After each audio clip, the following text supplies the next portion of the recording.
इस मामले में एक अन्य धाराओं की बढ़ोतरी की गई जो 153 आईपीसी, 307 आईपीसी और 7 सीएलए एक्ट इनकी बढ़ोतरी की गई है। जो अभियुक्त है उसको गिरफ्तार किया गया है। उसके जो साथी अभियुक्त हैं अमर कुमार, जो जैसे कि उसने बताया है, अनिरुद्ध कुमार और हिमांशु गर्ग, इनके लिए धरपकड़ जारी है। उम्मीद है हम इनको जल्दी इनको भी गिरफ्तार कर लेंगे। इसके अलावा ये बात प्रकाश में आई है कि इनके द्वारा एक ट्रस्ट बनाया गया था, विश्व हिंदू दल ट्रस्ट। ये एक लोकल ट्रस्ट है उस क्षेत्र का, जिसका रजिस्ट्रेशन नंबर जो कि इनके द्वारा बताया गया 334/18। ये एक लोकल ट्रस्ट इनके द्वारा बनाया गया है, जिसका जो मेन ओनर है एक तरह से अंबुज निगम है। और इसके ये जो जघन्य अपराध इन लोगों ने किया है, मुकदमा दर्ज है, मुख्य अभियुक्त गिरफ्तार है। शेष की गिरफ्तारी हम जल्दी कर लेंगे। और एक कड़ा मैसेज हम लोग देना चाहते हैं कि इस तरह की कोई भी अराजकता है वो बर्दाश्त नहीं की जाएगी। ये इन्होंने मारपीट क्यों की और किन लोगों के साथ मारपीट की है? ये जो है ये सीजनल यहाँ पर आते हैं हर साल और अखरोट वगैरह बेचते हैं, और ये कहते हुए कि तुम लोग जो है पत्थर चलाते हो, और ये कहते हुए मारपिटाई इन्होंने की। जिसके साथ मारपिटाई की है, जो पीड़ित है, वो अब्दुल सलाम नायक जो है उसके साथ की है। ये लोग कश्मीर के रहने वाले हैं। इसका साथी जो है जम्मू कश्मीर के रहने वाले हैं, अफजाल नायक भी है।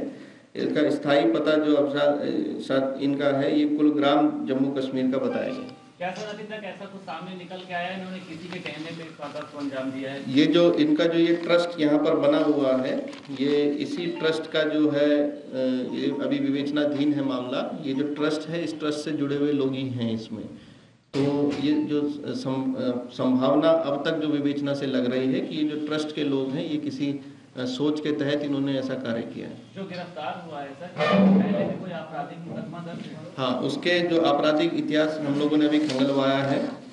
तो सन 2011 तक के इसके मुकदमे हम लोगों ने ट्रेस किए हैं। 11 के बाद का भी ट्रेस नहीं हो पाया है। हम लोग सभी थानों से वो सूचना कलेक्ट करवा रहे हैं। कितने मुकदमे हैं इसके? और 2011 तक के इसके पास लगभग 1 दर्जन मुकदमे हैं, जिसमें आर्म्स एक्ट के हैं, चोरी के हैं, और 2001 में ये हत्या के अपराध में भी जो है इस पर मुकदमा पंजीकृत हुआ था, और लूट के भी इस पर मुकदमे हैं। तो एक आपराधिक व्यक्ति है जिसका आखिरी जो अपराध अभी ट्रेस हुआ है वो 418/11 अलीगंज थाने का सन 2011 का ट्रेस हुआ है। बाकी भी हम लोग ट्रेस करवा रहे हैं। सर, इस तरह की घटना दोबारा ना हो, क्या इसके लिए कश्मीरी स्ट्रिक्ट मैसेज हमने दिया है, पूरे फोर्स को ब्रीफ किया गया है, और एक जनरल मैसेज हम लखनऊ पुलिस के द्वारा दिया गया है। पुलिस के माध्यम से हम लोग इसको अब प्रसारित भी कर रहे हैं कि इस तरह की कोई भी अराजकता है जो किसी भी धर्म के नाम पर या किसी कास्ट के नाम पर, किसी भी गुट के नाम पर यदि इस तरह की अराजकता, अवैधानिक कृत्य यदि कोई करता है तो कठोरतम दंडात्मक कार्रवाई हम लोगों के द्वारा अमल में लाई जाएगी। लखनऊ में जैसे नदवा है, अम्बेडकर यूनिवर्सिटी, ऐसे कॉलेजेस हैं, तो वहाँ पे भी ऐसे कश्मीरी छात्र, कुछ पाकिस्तान के भी लड़के ऐसे पढ़ने के लिए आते हैं यहाँ पे शिक्षा ग्रहण करने के लिए। तो बिल्कुल हम लोग आश्वस्त करना चाहते हैं कि इस तरह की कोई भी इस घटना में जो कार्रवाई है, जो धाराएं हैं, जो विवेचना है, सटीक विवेचना हम लोग के द्वारा संपादित की जाएगी। और एक कड़ा मैसेज आगे की भी जो निरोधात्मक कार्रवाई है, गुंडा एक्ट है, गैंगस्टर एक्ट है, ये सब कड़ा मैसेज हम लोग कन्वे कर रहे हैं कि इस तरह की कोई भी वारदात है बर्दाश्त नहीं की जाएगी, और जो सेफ्टी है हम लोग इंश्योर करते हैं। सर, हसनगंज पुलिस का कोई बोल रहा है सर? ठीक। 22 तारीख को वैसे ये घटना हुई कि पहले भी? 22 तारीख को सर ऐसी घटना हुई, इसके बाद कुछ नहीं किया। Alright, that was the SSP there giving out the details of this case very clearly, saying that a strict warning has been given to anybody who indulges in such kind of violence against the Kashmiris in the region. Also saying that one person has been arrested while the hunt is on for the other two in this case. Very clearly also indicating that the one person who has been arrested has been involved in a lot of criminal cases. There has been dozen cases against him. There is a murder case against him. Also saying that the one arrested has a criminal background. The SSP also maintaining that there was a local trust that was floated by a group, and hence they are also going to be probing into this entire matter. On the account of such instances coming to light, the SSP very clearly saying that these kind of incidents will not be tolerated and such hate is not going to be tolerated. They are taking steps. They have sensitized the police as well. They have warned the people of dire consequences if such cases come to light. They said that punitive action will be taken against strict sections under the IPC. In this particular case as well, a case has been registered. One has been arrested while the police is on the hunt for the other two in this case. A very strict message they're coming to light. Also clearly stating that the people who were attacked belong to Kashmir, and they were seasonal dry fruit vendors who were there, and the goons belong to some kind of a fringe outfit. In fact, let's also listen into this entire issue that had come to light. My colleague Prashant getting us further details on this. Kashmiri dry fruit sellers go to northern India to sell their products. Kashmir being known as a dry fruits paradise, the products come to the northern India, and these are the sellers, the vendors who sell it out. Now, at a very posh location in the state capital here in Lucknow, near Daliganj flyover, these got hold of a group of Kashmiri dry fruit sellers.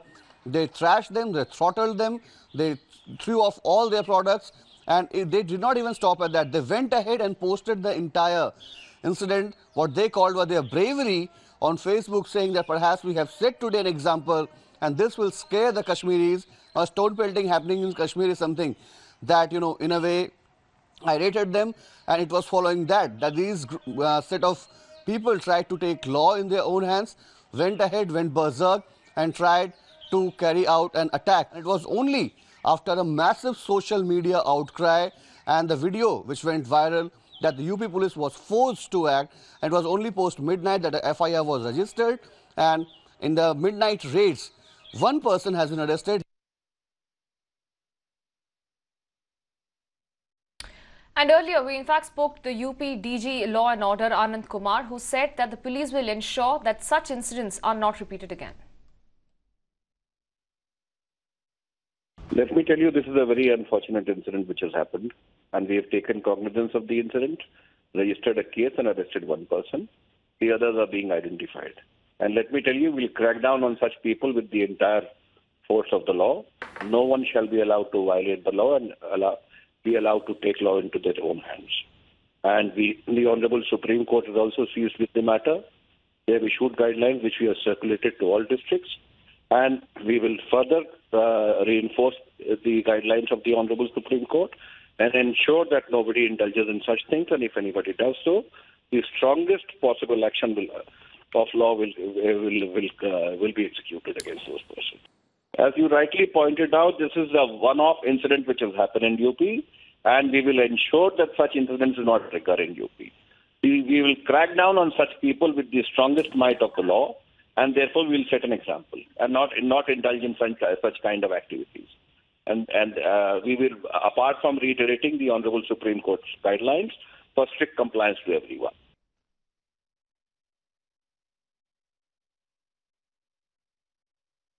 In fact, we are also given to understand that during the incident that happened, one of the passersby stopped and tried to reason it out with the goons, urging them to not take law in their hands. He stood there to ensure that the Kashmiri who was being harassed by the goons was not beaten up after a point. Hello क्या मार रहे हो भाई? हाँ मार कश्मीरी है ये? अब ठीक है, कश्मीर क्या हुआ? मतलब आप पत्थर चला रहे हैं? आप ठीक है, आप कानून हाथ में दिया, पुलिस आ रही है, हम रुकिए, पुलिस आ रही है, मार पुलिस आ रही है, बात खत्म हो जाएगी, पुलिस बुलाइए। आई कार्ड क्यों नहीं रखते हो? कहाँ है, दिखाओ। आई कार्ड रखो ना, आई कार्ड दिखाइए, रखा है, दिखाइए। हाँ हाँ, पुलिस आ रही है, खाली देख लो।